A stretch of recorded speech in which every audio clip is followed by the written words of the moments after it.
자, 옥중서신에는 골로새서, 에베소서, 그리고 빌레몬서, 빌립보서. 사실은 옥중서신으로 디모데후서도 옥중서신입니다. 디모데후서도 바울이 이제 진짜 감옥이라고 말할 수 있죠.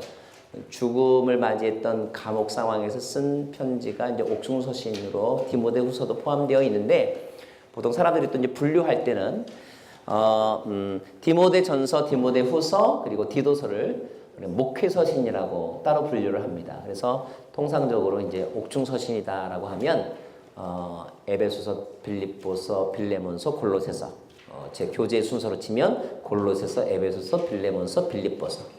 참고로 빌립보서에 대해서는 이것이 바울이 로마 감옥에 있을 때 쓰였다라고 주장하는 학자들도 있지만, 어떤 학자들은 그가 에베소에 있을 때, 에베소에 약 3년 정도만 머물렀잖아요. 근데 3년 동안 머무르면서 온갖 환난을 당하고, 또 어떤 구절에 보면 그가 사자들의 밥이 될 뻔도 했다, 이런 말들도 있어요. 그래서 어떤 학자는 그 빌립보서는 아마 에베소서에서 기록한 것이 아니겠느냐, 이렇게 이제 주장하는 학자도 있습니다. 학설이고, 또 이것 때문에 뭐 여러분이 너무 심각할 필요는 없습니다. 그거는 그냥 학자들에게 맡기셔도 좋고, 우리가 이제 관심을 가져야 될 것은 그 서신서를 통하여 주고자 하는 메시지, 이것이 현재 우리에게 더 중요하니까요.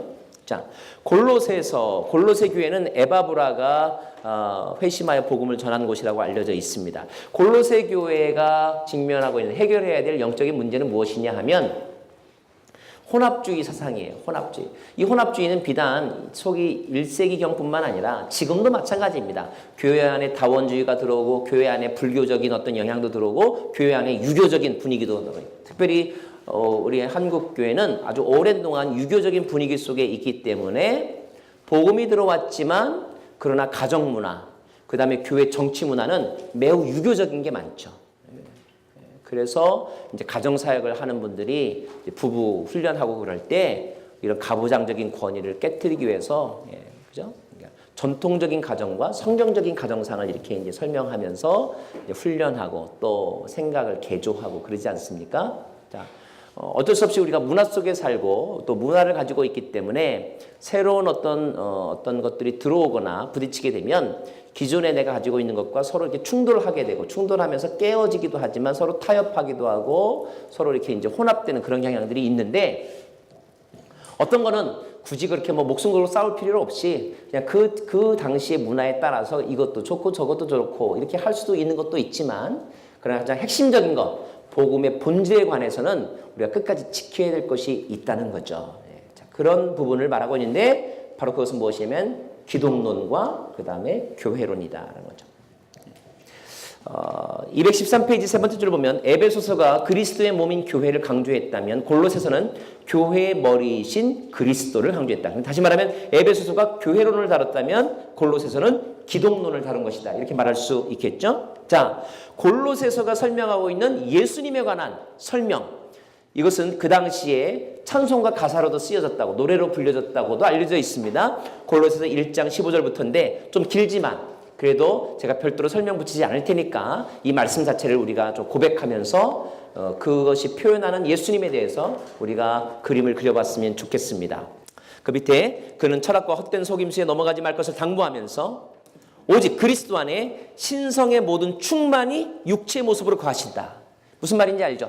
육체의 몸을 가지고 있지만, 그러나 육체가 아니라 그 안에 하나님의 신성이 충만하다는 말은 뭐 유사하다는 것 이상인 것 같아요. 거의 이퀄을 말하는 거예요. 이퀄. 100%, 99.9% 하나님의 신성을 드러내는 정도가 아니라 100% 하나님의 신성을 드러내는. 그래서 굉장히 중요한 교리가 나오죠. 예수님은 참 하나님이며, 우리가 1:1 양자반에 나오는 참 인간이다. 좀 어려운 말로 베레 데우스 베레 호모라는 말을 씁니다. 베레 데우스 베레 호모. 참 하나님이면서 참 인간이신 분. 이것은 논리적으로는 불가능한 거예요.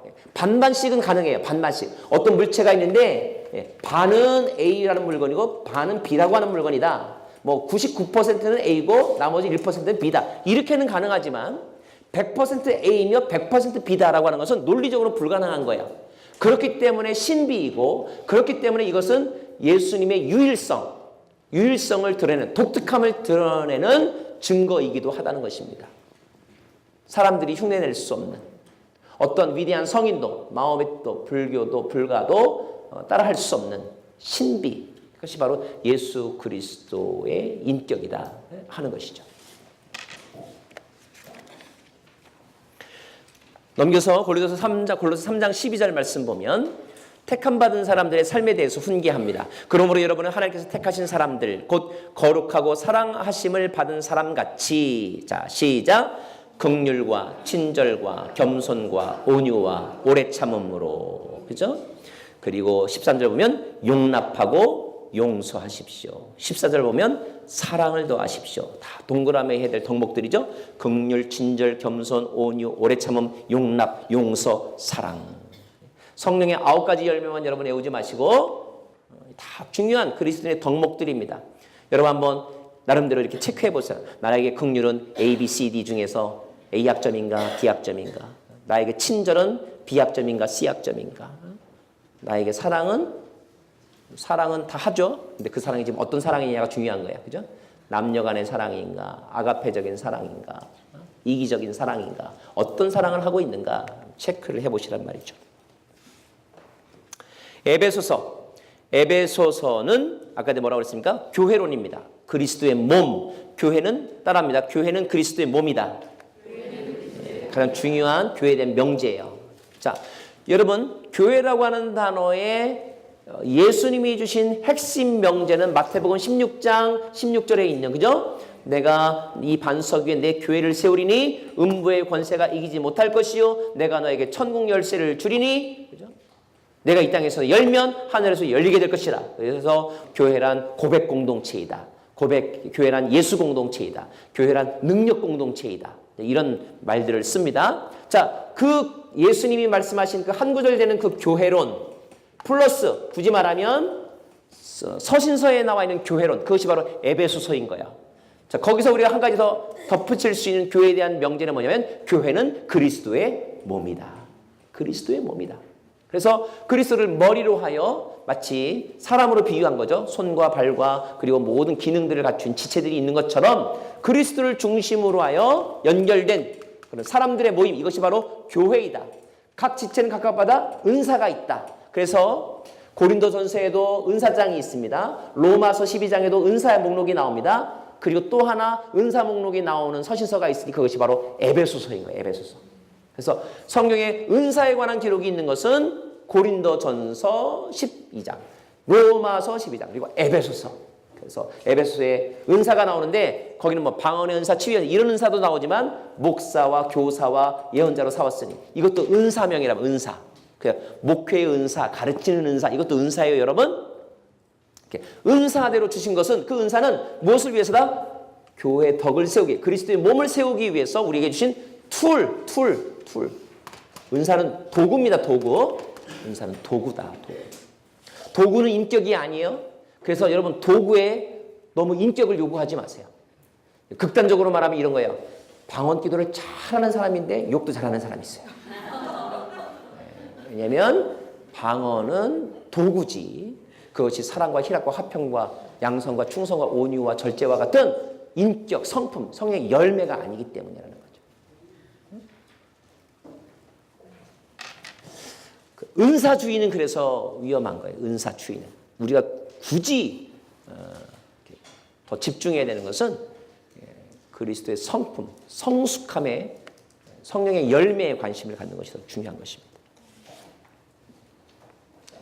에베소 2장 13절 말씀부터 14절. 그리스도는 우리의 화평이시니 자기의 육체를 둘을 하나로 만드신 분이십니다. 그분은 중간에 막힌다는 것 원수된 것을 헐어내셨고 조문으로 된 계명을 폐하셨습니다. 시작. 이는 그리스도가 그분 안에서 이 둘로 한 세 사람을 창조해 화평을 이루시고 십자가를 통해 이 둘을 한 몸으로 하나님과 화목하게 하셔서 자기 안에서 원수된 것을 없애버리시기 위한 것입니다. 예수님께서 요한복음 17장에 이르기를 아버지여 내가 이제 아버지께로 가옵나니 내가 아버지와 하나가인 것처럼 저들도 하나가 되게 하옵소서라고 하는 기도를 하시죠. 하나됨. 하나님과 연합. 내가 하나님 안에, 하나님이 내 안에. 그죠? 그리고 서로 사랑으로 하나가 되는 것. 서로 하나가 되는 것. 연합과 일치를 이루는 것. 이것이 교회다 하는 거지. 교회다.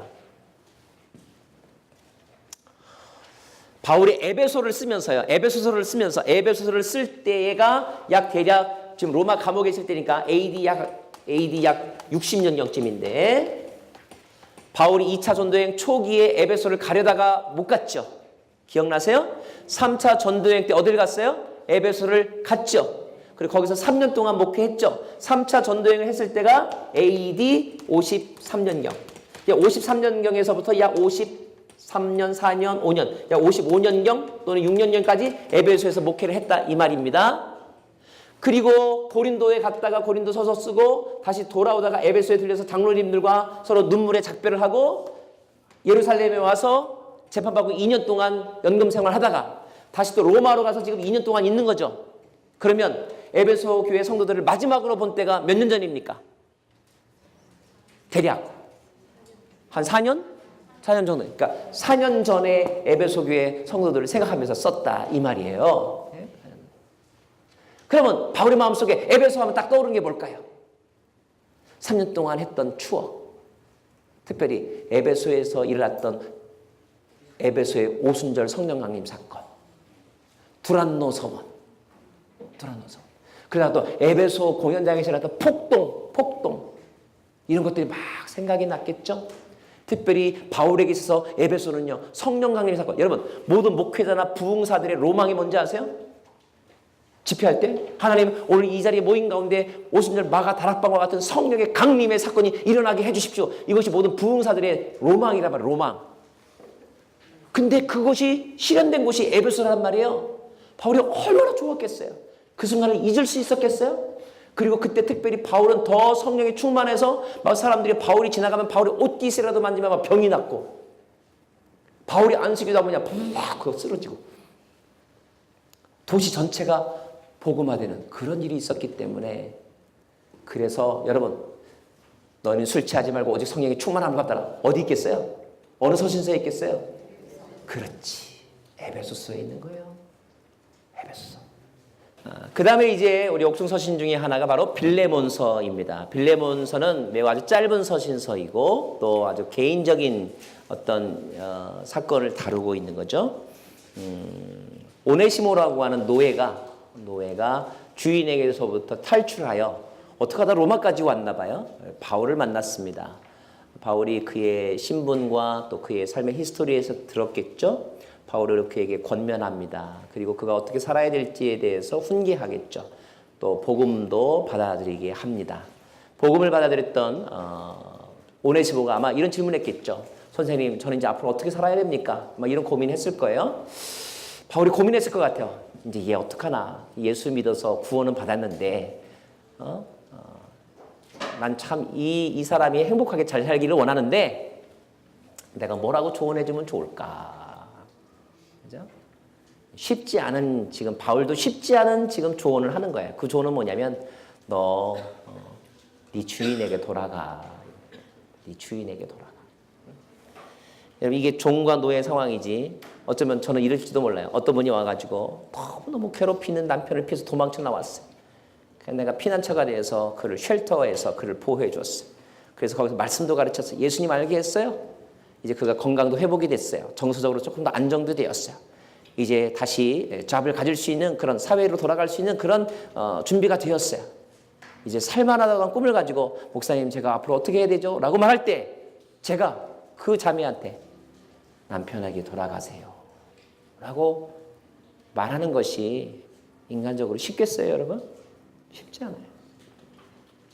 근데 바울은 그를 종에게 보냅니다. 주인에게 보냅니다. 주인이 그를 어떻게 대할지는 몰라요. 그 주인의 인격을 내가 믿을 수가 없기 때문에.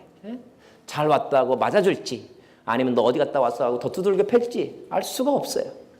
그럼에도 불구하고 그 오네시모를 다시 돌려보내는 거죠. 돌려보내면서 말하자면 추천장같이 편지를 써서 빌레몬에게 보냅니다. 정말로 신락 같은 가능성과 희망이 있다면 그 빌레몬이 주님을 아는 사람이 되었다는 거예요.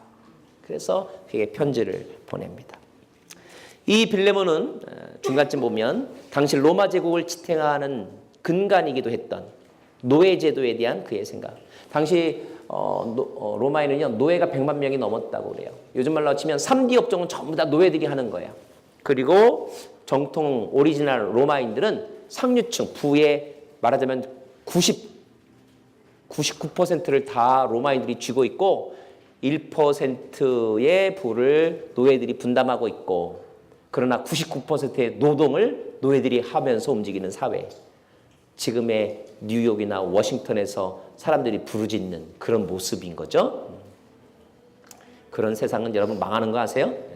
그러니까 우리가 정신 차리고 적당하게 분배와 균형이 일어나야 되는 거예요.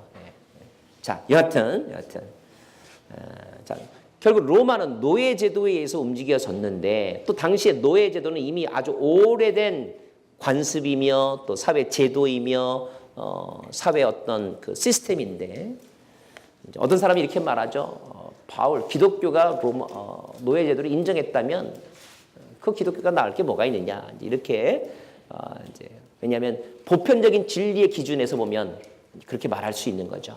그런데 그 바울의 편지를 가만히 보면 뭐라고 돼 있냐면 노예제도를 폐지하자고 주장하지도 않지만, 그러나 노예제도를 적극적으로 옹호하지도 않습니다. 다만 바울은 접근 방식이 좀 다른 것 같아요. 이것이 옳으냐 그르냐 흑백 논리의 입장에서 그 이슈를 다루지 않고 오히려 그 빌레몬에게 그 종인 오네시모에 대한 사랑과 배려를 간곡하게 요청하면서 제도적인 혁명보다는 정신의 혁명에 초점을 맞췄다, 이렇게 이제 좀 설명할 수 있다는 거죠.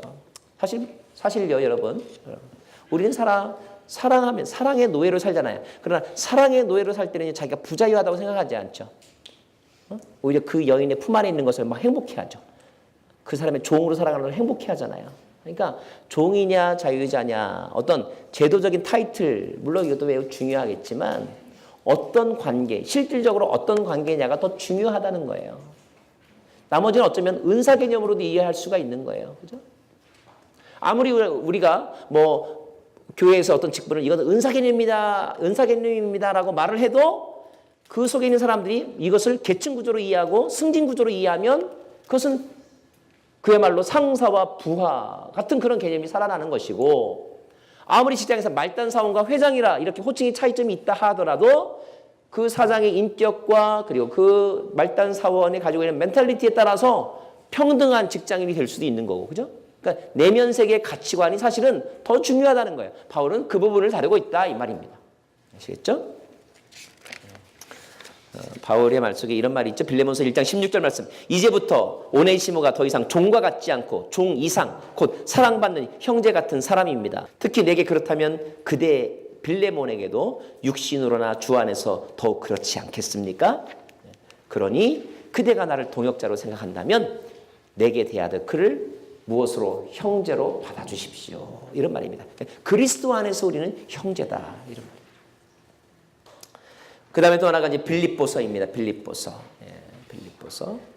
자, 빌립보서의 주된 내용은 무엇이냐?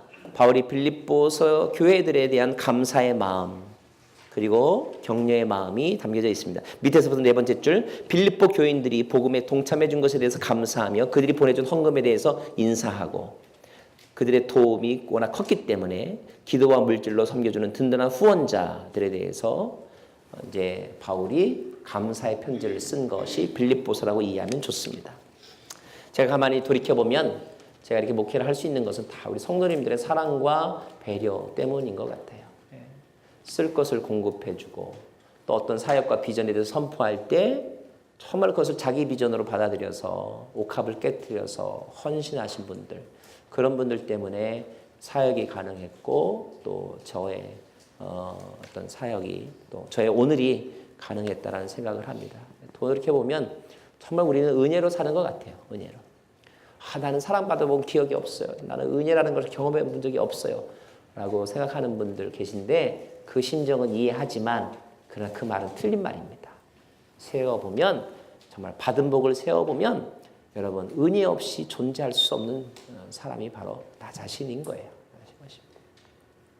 제가 목회했던 시카고의 네이퍼빌 교회도 그리고 다운타운의 온누리 비전 교회도 그 비전을 제가 일부러 막 요청한 거 아니었어요. 기도 중이었는데 참 신기하죠. 놀라워요. 어떤 사람을 통해서 물질을 보내어 주시고 또 방문하게 하시고 최근에는 어떤 일이 있었냐면 제가 아는 어떤 선교 후보 선생님이 지금 이제 양재에서 선교 훈련을 받고 있는데 이분이 좀 당뇨병이 있으세요. 그래서 특별히 이가 다 상하셨어요. 상해. 이제 끝나고 나면 남미로 선교사로 가실 분인데 이가 더 상해가지고 이제 일을 해야 되는데 이제 아예 일을 다 뽑고 이제 틀니로 하기로 작정을 했어요. 근데 이게 치료 기간도 그렇고 비용도 만만치 않잖아요. 제가 시카고에서 같이 스텝으로 일했던 그런 분이신데 제가 어떻게 하면 이분을 좀 도울까 기도하는 거죠. 기도하면서 그러나 또 제가 목사이기 때문에 그런 말을 또 누구한테 하기도 참 조심스러워요. 그죠? 그래서 기도하면서 이렇게 이제 어떡하나 이러고 있었는데 우리 함께 사역하던 어떤 분이 치과 닥터 선생님이 계셨는데 제가 우연찮게 이야기하는 걸 듣고 이분이 선뜻 자원하신 거예요. 제가 그분 섬기겠습니다. 섬기겠습니다. 보내주십시오. 그래서 제가 너무 마음이 기뻤어요. 근데 바로 그 즈음에 제가 아는 어떤 분이 미국에 한 몇 개월 갔다가 오면서 저한테 연락이 왔어요. 목사님 좀 보고 싶다는 거예요. 만나고 싶다는 거예요. 그래서 제가 오늘 스케줄이 있어. 다음에 오시면 며칠 있다 오시죠. 그랬더니 꼭 오늘 봐야 되겠대요. 제가 시간이 도저히 안 돼요. 그러면 제가 없으면 저를 안 봐도 좋으니까 교회를 왔다 가겠대요. 그래서 왜 그러세요? 그랬더니 요점 뭐냐면 그가 기도 중이었는데 어떤 마음을 하나님으로부터 받았냐면 곽성환 목사에게 필요한 어떤 사역, 곽성환 목사를 통하여 누군가를 도와줘야 된다는 마음을 갖게 하셨대요. 그래서 매우 적은 액수지만 그것을 헌금하고 싶다는 거예요. 제 안에서 어떤 게 떠올랐겠어요? 이분이 딱 떠올랐겠죠. 참 신기하죠? 그래서 그분이 미국에서 오면서 저도 못 만났어요. 교회에 와서 저희 간사한테 맡기고 그러고 가셨어요. 하나님이 이렇게 나를 통해서 물질을 통하게 하시고 사랑을 통하게 하시고 그리고 서로 돕게 하시는구나. 그런 마음이 그런 일들이요. 부지기수로 많아요. 부지기수로. 제가 직접 받은 은혜와 사랑도 너무나 많고 저는 생각하지도 않았는데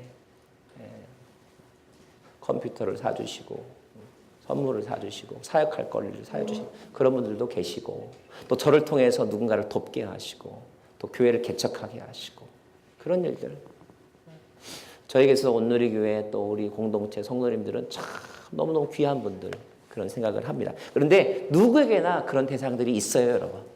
있으니까 감사하시고 그거를 이렇게 우리는요 저수지 영성이 아니에요. 파이프 영성. 저수지는 뭐예요? 물을 가둬들이기만 하는 거예요. 파이프는 뭐예요? 흘려보내는 거. 근데 흘려보내도요 자기가 다 그 물만 느낄 수 있는 거예요. 자기도 물만 느끼면서 많은 사람들에게 그 유익을 나눠주는 거. 이것이 파이프 영성이고 그것이 제사장의 삶이다. 이것입니다. 우리가 잘 아는 그리스도 찬미성 너희 안에 이 마음을 품으라. 이것도 빌립보서에 나오죠. 2장 5절부터의 말씀. 자, 교독합니다. 너희 안에 이 마음을 품으십시오. 이것은 그리스도 예수 안에 있던 마음이기도 합니다. 6절 시작. 그분은 본래 하나님의 본체셨으나 하나님과 동등됨을 기득권으로 여기지 않으시고 7절 오히려 자신을 비워 종의 형체를 가져 사람의 모양으로 되셨습니다. 그리고 그분은 자신을 낮춰 죽기까지 순종하셨으니 곧 십자가에 달려 죽으신 것입니다. 9절 그러므로 하나님께서는 그를 지극히 높여 모든 이름 위에 뛰어난 이름을 주셨습니다. 이는 하늘과 땅과 땅 아래에 있는 모든 사람들이 예수의 이름 앞에 무릎을 꿇게 하시고 모든 이름으로 예수 그리스도를 주라 시인하게 하셔서 하나님 아버지께 영광을 돌리게 하시려는 것입니다. 따라하겠습니다. 예수님의 마음. 이것을 좀 어려운 말로 케노시스 기독론이라고 그래요. 케노시스라는 말은 비운다라는 뜻이에요. 비운다. 그러니까 자기를 비워 종의 형체를 가지는 마음. 마땅히 누려야 될 기득권이 있지만 권리가 없어서 당하면 어쩌면 비굴함일 수 있죠. 권리가 있지만 자격이 있지만 그러나 그 권리를 사용하지 않고 자기를 비워 종의 자리로 가는 것. 사랑으로 종 노릇하는 것. 이것이 그리스도의 마음.